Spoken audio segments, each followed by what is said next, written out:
सो दोस्तों अस्सलाम वालेकुम। शाह हसन इस्तांबुल तुर्की में।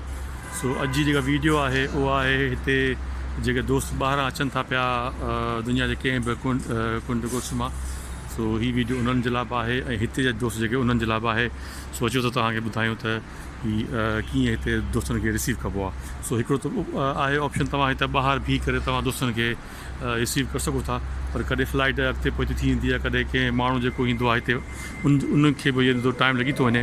सो उनजो बहितर तरीक़ो इहो आहे त तव्हां अंदरि वञी उन दोस्त जो इंतज़ारु कयो ऐं दोस्त खे बि खपे जेको अचे थो पियो उहो बि उते अंदरि वेही इंतज़ारु करे छो त ॿाहिरि जो मौसम जेको आहे उहो कंहिं महिल सर्दी हूंदी आहे, कंहिं महिल कीअं हूंदो आहे, त उनजे करे हुन लाइ प्रॉब्लम थींदो।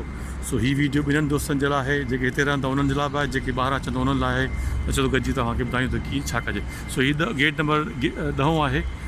सो इन मां माण्हू इंटर थींदो, पंहिंजो चेक इन जेका आहे सिक्योरिटी क्लीयरेंस थींदी, उहो अंदरि तव्हांखे हली करे तव्हां उते इंतज़ारु कजो तव्हां पंहिंजे महिमाननि जो। सो दोस्त हीअ असांजी सिक्योरिटी क्लीयरेंस थी वई अथऊं ऐं हितां खां पोइ वरी असां अंदरि आया आहियूं बिल्डिंग जे अंदरि ऐं हीअं साम्हूं इंटरनेशनल अराइवल्स आहे। सो हितां खां माण्हू दोस्त ॿाहिरि निकिरंदा आहिनि जेके तव्हांजा महिमान अचनि था पिया। सो उन्हनि खे तव्हां हिते साम्हूं बर्गर किंग आहे ऐं इन साम्हूं हिते वेहण जी जॻहियूं आहिनि।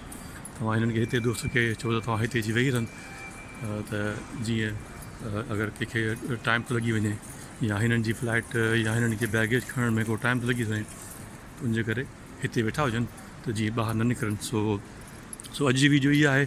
पंहिंजो दुआ में यादि कजो। शाह हसन इस्तांबुल तुर्की मां।